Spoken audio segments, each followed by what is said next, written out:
Hello and welcome to another episode of the Kitabi Karwan Podcast. Today's guest is Vandana Singh-Lal. She's had a very interesting life, having studied environment and forestry at Oxford before working at the forests of Madhya Pradesh, working as a filmmaker in Mumbai, working as an advisor to the World Bank and the New Zealand government before deciding to write her very first piece of fiction. You can find the link to buying Vandana's book on Flipkart and on Amazon in the description box below. Without any further ado, here we go. Vandana, the first thing that I want to ask you, and this is something I plan on asking every author that I interview, is please tell me a bit about yourself, but not the usual 3 or 4 lines that appear on your books or on every author profile across anything that is associated with you on the internet. So, as a person, I think I'm very laid back in the sense that a lot of people have told me that, I don't come across as this person who will explore the dark areas of our existence. But I think that's what exists behind this facade that I have. Not a facade, really, but I'm a person who is not necessarily very vocal in any social situation. I mean, I'm comfortable talking to people, but I'm not comfortable talking about myself that much. So I guess that's why I wrote a book. But so yeah, what else? I'm very loyal. I'm like to the point of being like not rational, and yeah, and so I was born in a very small place called Ranchi. I don't know if you know. And my father worked with the government public sector unit. We traveled around India, and so essentially, and then when I started studying, I traveled around the world. But I have always been a very, very keen reader, and also I think there is a space in my head. There is a conversation that happens in my head while I'm interacting with people, and I think the book and the book is was an outlet of that. And and I think I have been very, very comfortable with the written word, and I find the written word. Or books. It could be books, it could be articles, it could be anything. I'm very comfortable in that world. And I mean, if you meet me socially, you'll not think that I'm a socially awkward person. I'm not. I mean, I don't come across as that. But inside, I'm very awkward socially. Like, I would rather, if there are lots of people, then I'd probably be sitting in a corner just watching people and listening to people and not have anything to say until somebody asks me. So I'm not that kind of person who would go out of her way and like show her presence or be this belle of the ball. Or I'm very envious of people who can be that and who can think of words and to say the right things. And I can't. I like it takes me a long time to think of what I want to say and to um, to be able to express what I really want to express. So yes, I think that kind of sums up my personality. Very honestly, the reason why I asked this question is, and it's actually a very quick segue into how an author connects to their work. To the extent that when you mentioned that you're not a person who people would generally assume talks about existentialism, right? Or it's that you're a very laid back person. The other reason why I asked this question, which kind of just so I've often felt that authors more or less, and this is something that I'm an amateur blogger, and this is some advice that I keep receiving from different people, that often writing ends up being a lot of has a biographical element to it, that authors always end up writing a bit or projecting a bit of their own personality onto their characters, and you can just find traces of, and honestly, while hearing you talk, I could kind of trace your personality back to your protagonist, and that just not in a completely, you know, sui generis way where you just copy paste the entire thing, but in a way where you can see traits of, what's something that you were talking about possibly coming out. Like your protagonists are somewhat the characters that you mentioned, like soft spoken, loyal, but they won't be those. those outspoken people at a party, but extremely smart people who want to express themselves. And so yeah, that's just something I find really curious. So do you think that you kind of did that uh, intentionally, or like something that you planned on doing with your book, or it just came out? Like, how were these characters for your book that played out? No, these characters are not me. Yeah. I mean, they might express some of the, not all characters are in a way me, even the negative Yeah. characters. I mean, they have come out of my head. So, though they might have elements of people that I've met, but the story, the story of these two women came from an actual incident. I don't know if you remember or if you ever read about a pair of sisters who had been found starving in an apartment in Delhi. Mhm. And I was like, I did not really invest that much in the story in the sense that I did not follow it up or find out what was Mhm. happening. But I was, but I became, it stayed in my head. Like I became very curious about why two educated women would do that in a society which is quite linked up in some ways. So, Mhm. and how would that happen? And what would make somebody do something like that? So uh, I think that's where it started. It's difficult to really.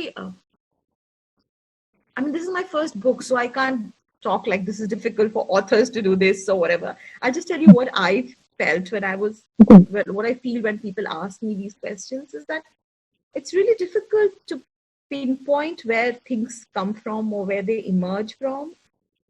I can tell you 10 incidents that I read about, or but I think all the story came from just living every day in this society, just watching how a lot of things are normalized, things that should not be normalized. But it's just some people actually told me that, but these things happen. So it's not, why would somebody Yeah. react so strongly to things that are commonplace? Like it's something that Yeah. happens to every woman, a lot of women. So it's not like something dramatic has had Mhm. happened to them. So why would they react to that? For me, the whole normalization of this kind of behavior or this kind of context, or assuming that nothing really can be done and you can move on it and there is no need to internalize it. I need,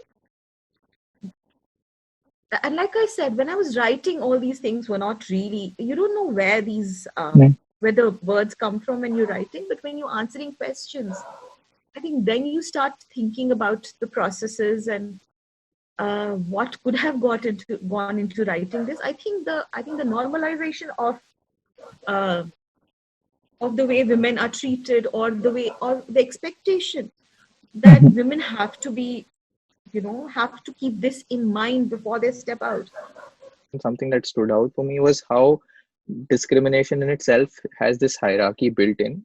And there was this very stark example when, in the book itself, when I think the RWA has a meeting when the boyfriend and the twins are living together, and they have a discussion about how this guy is staying over, and they serve them a notice that, you can't have unrelated male guests staying over. And there's this caveat added very casually, very normalized that, unless you're like married to that person.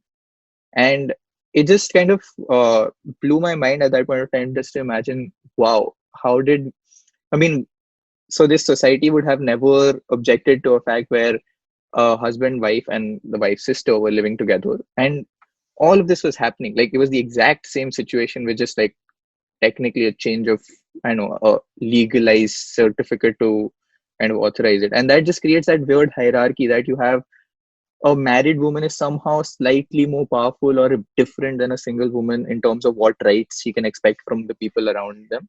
It just, Well, that's like that. as long as she That has a husband's consent. exactly right. Like this weird twisted maze that society builds for you. Like, this is right, this is wrong, or this is more right, this is less wrong, and stuff like this. And that just, I know, it just kind of is weird how this discrimination stands out. But just So just pulling us back to something slightly less serious. I did read somewhere that you dabbled in filmmaking. So my next question is two-faced. The first one being like, did you read like what as a kid or like growing up and throughout, do you still read? And if yes, I mean, what kind of stuff do you read, or what are some books that really stood out for you? And the second one being like, I really would want to hear about your filmmaking experience. Not much to say there really. Okay, so reading. I read everything almost. Like, uh, what is important for me is that it should be well written. I think I can't read something that is not well written. It can be anything. It can be a comic book. It can be, an article in a magazine. It can be a story. It can be it can be a fluff piece about fashion or something. I'm very happy reading about everything, but it should be well written. I think that honesty of writing is important for me. So um, I not that I kind of see whether it's honest writing or not, but it just I can feel it. Like I'm not comfortable. I like give it up midway if I feel that it's not really. I mean, this person is not really uh, saying what he or she wants to say. It may not be said beautifully, but it has to have that honesty. So I think that honesty of writing it appeals to me. And what else? So I read everything. And what else am I interested? Well, I like the art. I like painting. I really love going to museums, and I'm very interested in science. I mean, I'm surrounded by people of science, so I'm very interested in the whole interaction between science and society, and how how science is interpreted, and how science, in a lot of ways, is considered, you know, sub- subjective, but in a lot of ways, it is not subjective. So to put science through the same kind of to analyze it in the same way as you would analyze a construct, or to analyze nature in the same way as you would analyze a social construct like religion. I think I am uncomfortable with that. So I'm very, very, very respectful of nature, and I kind of think that nature has a way of dealing with things, which and does not want to listen to anything that man we humans might think that we are really superior, but I think we're just one species, and we'll just go away when our time is done. So I think I'm very interested in nature. I love going for walks. I love going to forests and things like that. That is another thing that I'm very interested in. I think I got into books probably only when I was about 7 or 8. I mean, very late, of course, but not because I distinctly remember that when I was like, I was in the school and everybody would read, and I like, very young kids. So they were like reading like Naughty Boys or Naughty Not Boys, Naughty, those books.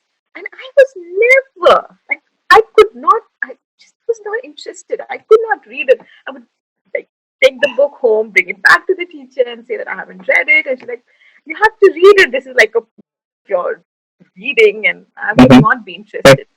But I love stories. So I used to love listening to stories from other people, like stories that kind of meant something to me. And then I think in about when I was 7 or 8, I think I discovered Famous Five. But I think I discovered Famous Five at about that age, and I think when I got hooked to the characters, I think that's when I got hooked to books. That when I kind of started identifying with George, and I don't even remember all the names. I only remember George and Timothy. Timothy was the dog, I think.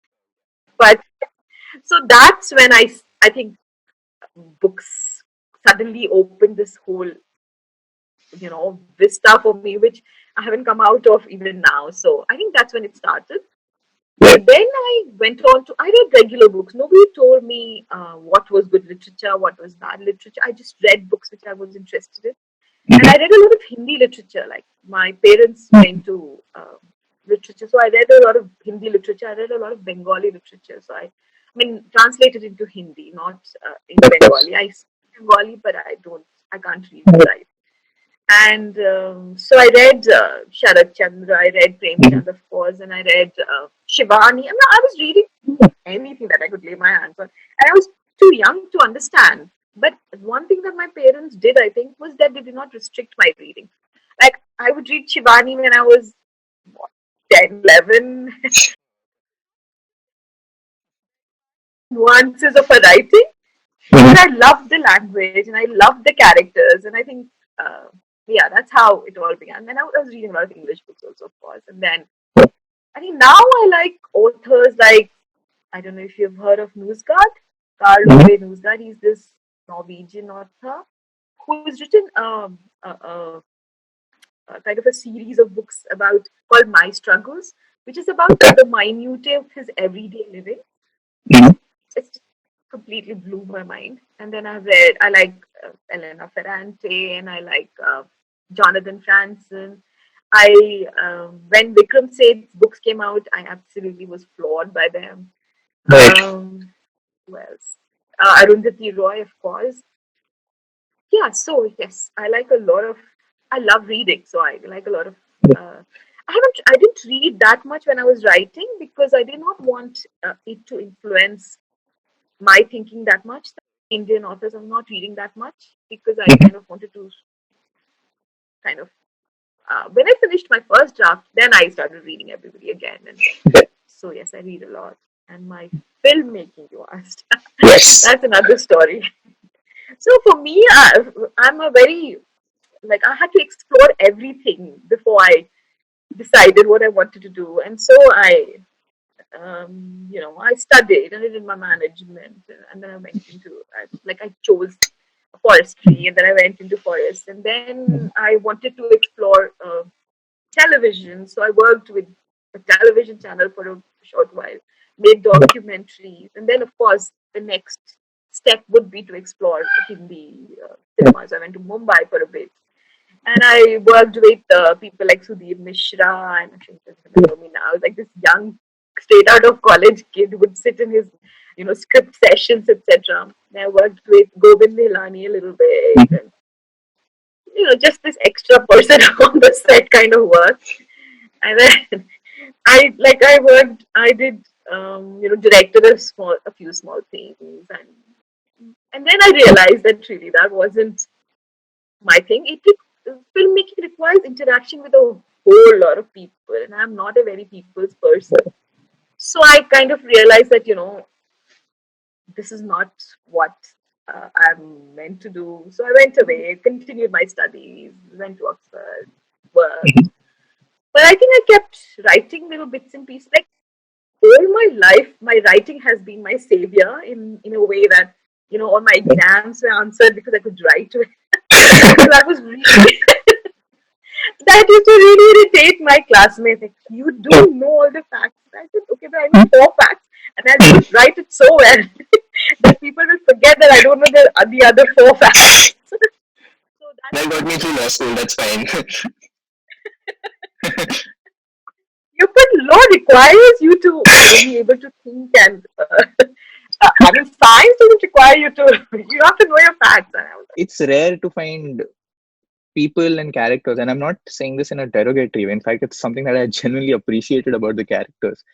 Is they had this ability to think critically about things which are generally very difficult to think critically about, right? Something like death of someone's parents, or sexual assault, or just generally being separated from a very close twin, and the emotions that run through it. And people don't generally aren't able to divorce their mind and their heart when it comes to such sensitive topics. And I'm not saying that they should. It's just something that stood out for me when at least when the characters were talking to each other or through other people, was that I could see that they had this unique ability to do so, wherein they could talk about their starvation from for what it was, starvation, not even from a perspective where they saw it as a coping mechanism or why they did it. It just they could very clearly analyze what they were doing. I just wanted to know if that's something that you deliberately planned for those characters, or it's just something that just organically came about, that ability to just very critically think about it. Very organic. Yeah. Very No, organic. That was completely, like I said, driven by my characters. It wasn't something that I planned. I'll tell you. I mean, I don't think any author will be able to tell how a particular kind of writing happens or why they write in that particular way. I don't know. Maybe there are authors that can tell you that. But for me, there was no other way I could have written it. It is like that. That's how the characters will be. I mean, somebody else may write them differently or think of them differently, but there was no way I could have written them in any other way. So it wasn't like I had a choice that I could write them this way or that way, or it wasn't like that at all. It was completely organic. It was just that's the only way they could have thought, and that's the only way they could have reacted, and that's the only choices that they could have made. It was so definite. So it was when I was writing about these characters, and I'll tell you this. I don't know if this is common to everybody who writes a book, or it is unusual. But man, this is my first book, so I can't even say that this is what's going to happen for every book. But when I was writing this book, for those 3 4 years, 3 years about, because after that it was more editing, so that last 1 year is not really can't really be counted that much. But for the first 3 years, when I was actually writing the book, when I was in that process, I was those characters were in my head constantly. There was no moment when I was doing other things, when I was in a party, when I was talking to people, being, it was like they were speaking in my head constantly. Like I was never able to get rid of them ever. And then the day I finished my first draft, and I had to write with my blinds drawn. I had to be alone for a time. When I'm writing my book, I cannot have people around me. I cannot write like that. So even if there were people like outside the door, even then I could not write. I needed very strong empty space around me when I was writing because I had to be with my cat. And I'm a very relaxed, chilled out person. I will not demand a lot of things of people. I'll do things for people quite happily. Like I do not ask for much. But when I was writing, I needed that space. There was no, and I kept thinking, am I really being very unreasonable by being this way, or But there was no other way I could write. And and just as an aside, I'll tell you, when I was reading, and after I'd finished writing, I read this guy Newsguard, and he had written about his process, and he said that even when his mother-in-law was in the same house downstairs, he couldn't write. And God, that I'm not the only mad person in this world. It happens to other writers, so I was really relieved. So the day the book got over, like literally that day, I had to pull up my blinds, I had to open my windows, and the characters just went out. Like they just were not there in my. So now people ask me questions. I can talk to them about them, but I don't feel that strongly because they are living their lives now, and I don't. For those 3 years, I was not. I was my conversations were very. I was there. I was having conversations, but I was not really there. Like those characters were constantly there with me. Leila, Anya, Deepak, everybody. So it was a I don't know, magical or surreal or what you might call them. So to say, when you ask me this question that did I plan? I didn't plan anything. I just planned that I was going to write this book because it was important for me to write the day I decided to sit and write, and it just kept happening. And my writing is not. I don't write every day necessarily. I mean, I sit at my desk and I write something sometimes. I might write other things. I might write stories or something else.